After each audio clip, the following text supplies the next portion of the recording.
Humina ang ekonomiya ng Pilipinas sa third quarter ng 2025. Ilan sa mga itinuturong dahilan ang sunod-sunod na mga bagyo at ang flood control scandal. Narito ang agenda report ni Paulo Barcelon. Lumagapak sa 4% ang paglago ng ekonomiya ng Pilipinas mula Hulyo hanggang Setyembre, ang pinakamabagal mula 2021 nung nasa ilalim pa ng mahigpit na lockdown ng bansa dahil sa COVID-19 pandemic. Ayon sa Philippine Statistics Authority, hindi naabot ng pamahalaan ang target na 5.5 hanggang 6.5%. Malayo rin ito sa inaasahang 5.2% ng mga eksperto.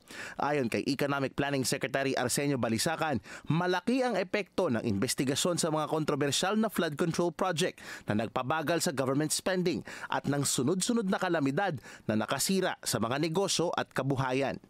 The third quarter's performance reminds us of the urgent need to address key challenges and strengthen our foundations for rapid, sustained, and inclusive growth. Bumagal din ng consumer spending o ang halaga ng mga ginagastos nating mga mamimili sa 4.1% kumpara sa 5.5% na naitala noong Agosto.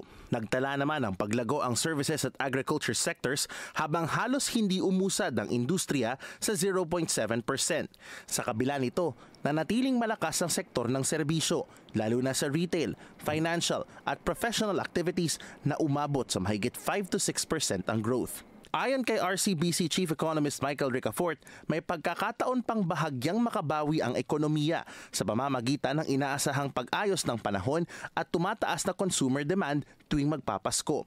Pero bukod dito, ani Ricafort, dapat daw ayusin ng gobyerno ang governance standards at reformang pang-ekonomiya para manumbalik ang sigla ng mga namumuhunan sa bansa. Kung ang mga negosyante ang tatanungin, pagpapanagot pa rin sa mga sangkot sa flood control scandal ang pinakamainam na gawin. Lalo't kung may indikasyon ng pagbaba ng GDP ngayong Q3, yan ay ang agarang aksyon hindi lamang sa korupsyon kundi sa lahat ng suliranin na hinaharap ng ating sambayanan. Lalo't sa bawat datos na naitatala sa ating ekonomiya, ramdam sa bawat halagang ginagastos at sinisingil mula sa ating mga bulsa.